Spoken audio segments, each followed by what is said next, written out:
नमस्कार मेरे प्यारे साथियों, स्वागत है आप सभी का आपका अपना यूट्यूब चैनल जीटीएम क्लासेस में।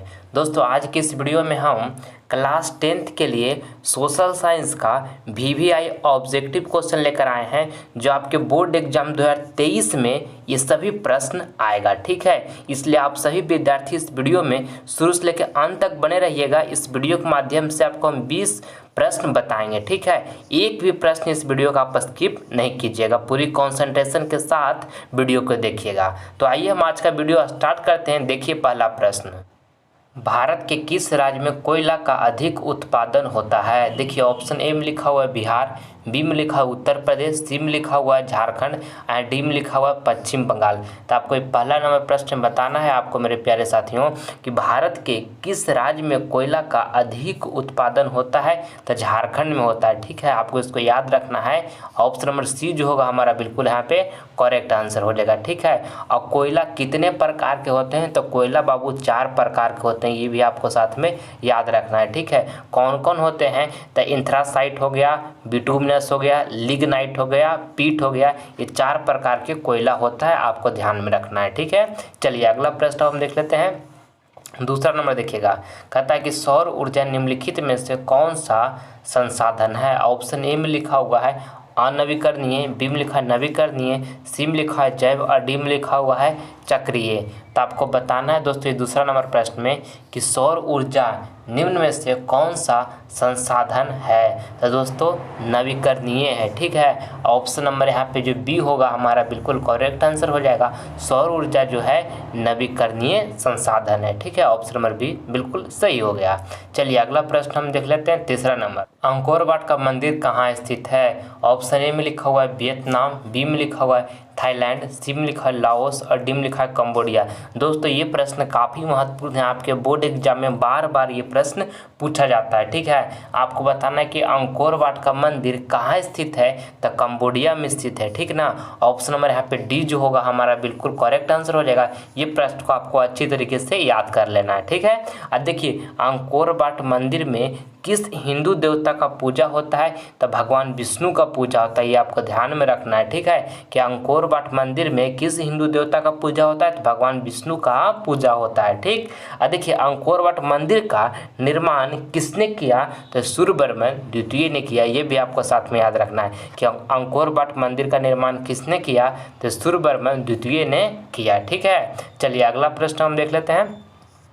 चौथा नंबर देखिएगा, कहता है कि काली मिट्टी किस फसल के लिए उपयोगी है? ऑप्शन ए में लिखा हुआ है कपास, बी में लिखा है गेहूं, सी में लिखा हुआ है चावल और डी में लिखा है ईख। तो आपको ये चौथा नंबर प्रश्न बताना है कि काली मिट्टी किस फसल के लिए उपयोगी है? तो कपास के लिए उपयोगी है। ठीक है, ऑप्शन नंबर यहाँ पे ए जो होगा बिल्कुल करेक्ट आंसर हो जाएगा, आप इसको याद कर लीजिए। ठीक है, चलिए अगला प्रश्न हम देखते हैं।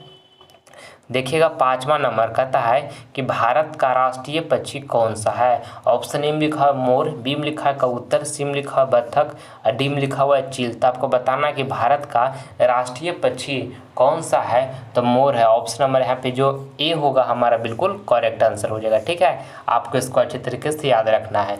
चलिए अगला प्रश्न हम देख लेते हैं।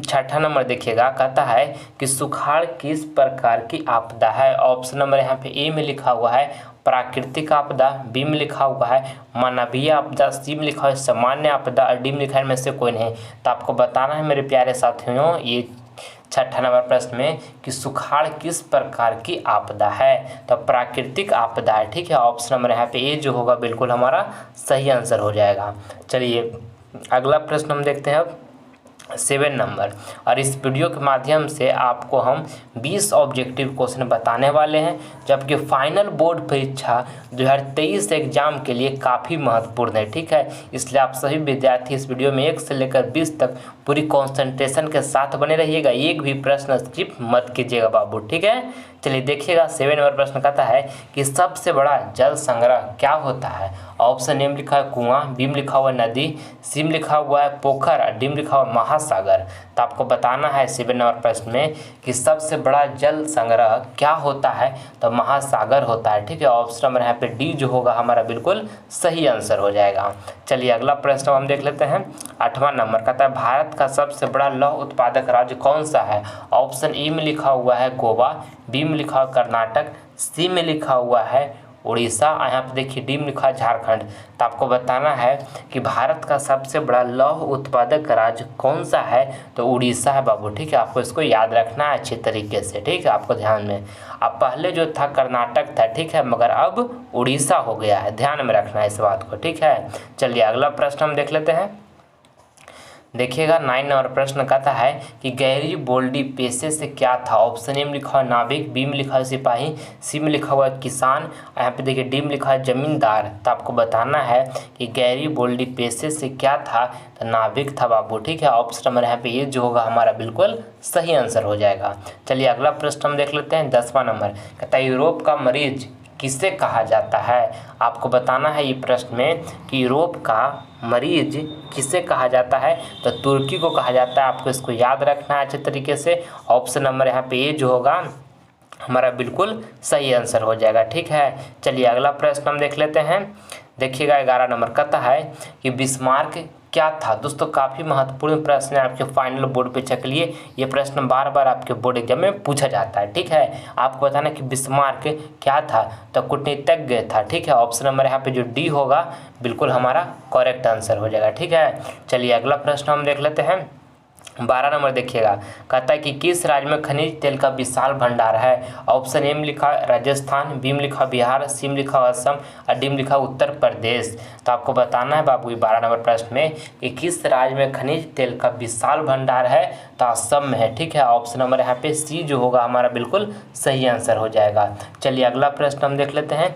13 नंबर प्रश्न देखिएगा, कहता है कि विश्व पर्यावरण दिवस कब मनाया जाता है। काफ़ी महत्वपूर्ण प्रश्न है आपके बोर्ड एग्जाम के लिए, बहुत बार आपका परीक्षा में प्रश्न आया है। ऑप्शन ए में लिखा है 5 जनवरी को, बी में लिखा है 5 जून को, सी में लिखा है 5 अगस्त को, डी में लिखा है 5 अप्रैल को। तो आपको बताना है मेरे प्यारे साथियों प्रश्न में कि विश्व पर्यावरण दिवस कब मनाया जाता है, तो 5 जून को मनाया जाता है। ठीक है, ऑप्शन नंबर बी जो होगा बाबू आपका बिल्कुल सही आंसर हो जाएगा। आपको इसको अच्छे तरीके से रट जाना है। ठीक है, चलिए क्या रट जाना है। आइए अगला प्रश्न देख लेते हैं। 14 नंबर कहता है कि सरदार सरोवर बांध किस नदी पर स्थित है। ऑप्शन ए में लिखा है गोदावरी, बी में लिखा है नर्मदा, सी में लिखा है कावेरी और डी में लिखा है सतलज। तो आपको बताना है ये 14 नंबर प्रश्न में कि सरदार सरोवर बांध किस नदी पर स्थित है, तो दोस्तों नर्मदा नदी पर स्थित है। नर्मदा नदी पर स्थित है सरदार सरोवर बांध। ठीक है ना, तो ऑप्शन नंबर बी जो होगा बिल्कुल सही आंसर हो जाएगा। आपको इसको याद कर लेना है अच्छे तरीके से। चलिए अगला प्रश्न हम देख लेते हैं। 15 नंबर प्रश्न देखिएगा, कहता है कि सोपानी कृषि किस राज्य में होता है। आपको बताना है यहाँ पर कि सोपानी कृषि जो है वो किस राज्य में होता है। तो दोस्तों ये प्रश्न आपके बोर्ड एग्जाम में बार बार पूछे जाते हैं, इसलिए आपको इसको अच्छे तरीके से ध्यान में रखना है कि उत्तराखंड में होता है। ठीक है, क्या हमारा आंसर हो गया ऑप्शन नंबर सी उत्तराखंड। सोपानी कृषि किस राज्य में होता है, तो उत्तराखंड में होता है। ठीक है, ऑप्शन नंबर सी यहाँ पे बिल्कुल सही आंसर हो गया। चलिए अगला प्रश्न हम देख लेते हैं। 16 नंबर प्रश्न देखिएगा।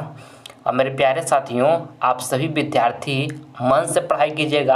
आपके फाइनल बोर्ड एग्जाम 2023 में लगभग आपके पास 6 मंथ का समय बचा हुआ है, इसलिए सारे विद्यार्थी मन से पढ़ाई कीजिए। 1 मिनट भी बाबू समय को बर्बाद नहीं कीजिए। समय जो है आपके लिए काफ़ी महत्वपूर्ण है। एक बार आपका 2023 बोर्ड एग्जाम लाइफ से चला गया तो फिर से कभी भी लौट कर आपका जीवन में 2023 बोर्ड एग्जाम नहीं आएगा। ठीक है, इस बात को आपको ध्यान में रखना है। माता पिता बहुत उम्मीद से पाल पोस कर आपको बड़ा किए हैं कि हमारा बेटा या बेटी बड़ा हो गया तो हमारा गांव समाज में हमारा नाम रोशन करेगा। ठीक है, और आपका ये कर्तव्य है, आपका दायित्व है कि आप मन से पढ़ाई करें और उनका नाम को जीवन में आगे रोशन करें। ठीक है, इसलिए सारे विद्यार्थी मन से पढ़ाई कीजिएगा। और जो लाइफ में कोई प्रॉब्लम आता है तो डिप्रेस नहीं होइए, हारिए नहीं, उससे लड़िए, कॉम्पीट कीजिए। ठीक है, एक मोटिवेशनल लाइन आपको मैं सुनाता हूँ कि अरे ना संघर्ष ना तकलीफ तो क्या खाक जीना ज़िंदगी में, बड़े बड़े तूफान भी थम जाते हैं जब आग लगी हो सीने में। मेरे प्यारे साथियों, अगर जो आपका लाइफ में कितना भी बड़ा प्रॉब्लम क्यों ना हो, मगर आपने ठान लिया कि मुझे जीवन में सफल होना ही होना है, तो कोई भी प्रॉब्लम आपको कुछ भी नहीं कर सकता है। ठीक है, बशर्ते आप डटे रहिए, अपने जीवन को बेहतर बनाने की कोशिश में लगे रहिए। ठीक है, आपका कोई भी मुश्किल ऐसा नहीं होगा जो आपका रास्ता रोक सकता है। ठीक है, चलिए देखते हैं अब हम अगला प्रश्न। 16 नंबर प्रश्न देखिएगा। और अभी तक आप सभी विद्यार्थी जीटीएम क्लासेस चैनल को सब्सक्राइब नहीं किए हैं तो जीटीएम क्लासेस चैनल को सब्सक्राइब कर लीजिए। आप सभी विद्यार्थी हमारे परिवार हैं और हम आपके परिवार हैं, तो हम सब मिलकर अच्छे से तैयारी करेंगे 2023 बोर्ड एग्जाम के लिए। इसलिए आप सभी विद्यार्थी जल्द से जीटीएम क्लासेस परिवार से जुड़ जाइए। यहाँ पे आपको रेड बटन दबाइए, वहाँ पर सब्सक्राइब का बटन आपको यहाँ पे दिख रहा होगा, उसे क्लिक करके आप सभी विद्यार्थी जीटीएम क्लासेस चैनल को जल्द सब्सक्राइब कर लीजिए। ठीक है, अब आपके पास समय कम बचा हुआ है बाबू, मन से पढ़ाई करना है। ठीक ना, चलिए देखिए 16 नंबर प्रश्न कहता है कि अंतर्राष्ट्रीय मजदूर दिवस कब मनाया जाता है। ऑप्शन ए में लिखा है 1 मई को, बी में लिखा है 5 मई को, सी में लिखा है 1 जून को, सी में लिखा डी में लिखा है 10 मई को। तो आपको बताना है कि अंतर्राष्ट्रीय मजदूर दिवस कब मनाया जाता है। तो 1 मई को मनाया जाता है, आपको इसको याद रखना है। ऑप्शन नंबर यहाँ पे ए जो होगा हमारा बिल्कुल सही आंसर हो जाएगा। 1 मई को अंतर्राष्ट्रीय मजदूर दिवस मनाया जाता है। ठीक है, चलिए अगला प्रश्न हम देख लेते हैं। 17 नंबर देखिएगा, कहता है कि रूस में जार का अर्थ क्या होता है। ऑप्शन ए में लिखा हुआ है पीने का बर्तन, बी में लिखा है रूस का सामंत, सी में लिखा हुआ है रूस का राजा और डी में लिखा है इनमें से कोई नहीं। तो आपको इस 17 नंबर प्रश्न बताना है कि रूस में जार का अर्थ क्या होता है। तो रूस का राजा होता है। ठीक ना, ऑप्शन नंबर यहाँ पे सी जो होगा बिल्कुल हमारा सही आंसर हो जाएगा। चलिए अगला प्रश्न हम देखते हैं। देखिएगा 18 नंबर कहता है भारतीय रिजर्व बैंक की स्थापना कब हुई। ऑप्शन ए में लिखा 1934, बी में लिखा 1935, सी में लिखा 1948 और डी में लिखा हुआ है 1951। तो आपको बताना है इस प्रश्न में कि भारतीय रिजर्व बैंक की स्थापना कब हुई। तो 1935 ईस्वी में हुई बाबू, आपको इसको याद रखना है अच्छे तरीके से, आपके बोर्ड एग्जाम के लिए काफ़ी महत्वपूर्ण प्रश्न है। ठीक है, चलिए ऑप्शन नंबर बी यहाँ पे सही हो गया है। अगला प्रश्न हम देखते हैं 19 नंबर कहता है चिपको आंदोलन का प्रारंभ किस राज्य से हुआ। काफ़ी महत्वपूर्ण है आपके बोर्ड एग्जाम के लिए 19 नंबर प्रश्न। ऑप्शन ए में लिखा हुआ बिहार, बी में लिखा मध्य प्रदेश, सी में लिखा उत्तर प्रदेश और डी में लिखा उत्तराखंड। तो आपको बताना है ये 19 नंबर प्रश्न मेरे प्यारे साथियों कि चिपको आंदोलन का प्रारंभ किस राज्य से हुआ। तो उत्तराखंड से हुआ। ऑप्शन नंबर डी जो होगा हमारा यहाँ पे बिल्कुल सही आंसर हो जाएगा। ठीक है, चलिए अगला प्रश्न हम देख लेते हैं। 20 नंबर प्रश्न देखिएगा, कहता है कि प्राणियों के शरीर में कितना प्रतिशत जल होता है। ऑप्शन ए में लिखा है 60%, बी में लिखा है 65%, सी में लिखा है 70% और डी में लिखा है 75%। तो आपको बताना है ये 20 नंबर प्रश्न में कि प्राणियों के शरीर में कितना प्रतिशत जल होता है। तो 65% होता है, आपको इसको अच्छे तरीके से याद रखना है। ऑप्शन नंबर बी यहाँ पे बिल्कुल हमारा करेक्ट आंसर हो जाएगा। ठीक है, आइए अगला प्रश्न हम HW का देखते हैं। निम्न में से कौन प्राकृतिक आपदा नहीं है। ऑप्शन ए में लिखा है सुनामी, बी में लिखा है बाढ़, सी में लिखा है आतंकवाद और डी में लिखा है भूकंप। तो दोस्तों ये प्रश्न का जवाब आपको कमेंट बॉक्स में देना है। ये प्रश्न आपको हम होमवर्क में दिए हैं, इसका आंसर आपको हम नहीं बताएंगे। ठीक है, जो आंसर आपको सही लगेगा कमेंट बॉक्स में जवाब जरूर दीजिएगा।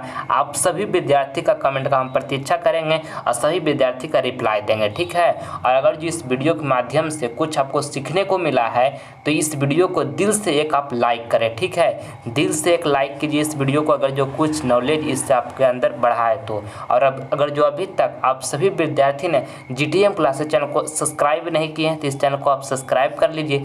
इससे आपको फ़ायदा क्या होगा कि जब हम लाइव क्लास लेकर आएंगे तो इसका नोटिफिकेशन जो होगा सबसे पहले आपको ही मिलेगा। ठीक है, इसलिए आप सभी विद्यार्थी जल्द से जीटीएम क्लासेस चैनल को सब्सक्राइब कर लीजिए। मिलते हैं आप सभी विद्यार्थी से हम अगले वीडियो में। तब तक मन लगाकर पढ़ाई करते रहिएगा। जय हिंद, जय भारत।